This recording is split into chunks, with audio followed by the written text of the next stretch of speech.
Today we have burgers again. All right, we found a new spot here in Portland. It's called Lowe's Burgers. It's on William Street, and we have a vegan smash burger. I've never seen a vegan burger look like this. Look at how thin that patty is. Wow.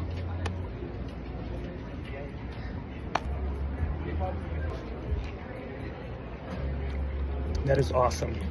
Cheese, mustard, onions, have some pickles in there. It's like they use a vegan queso on here. And look at how thin and crispy that burger is.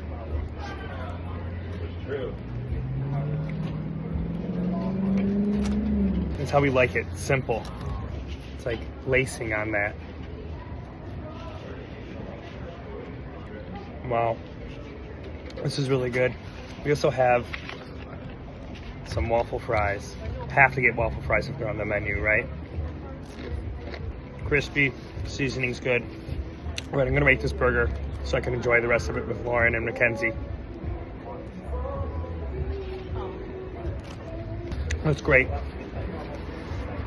It's an 8.5. So good. Love it. Mackenzie's gonna get some fries.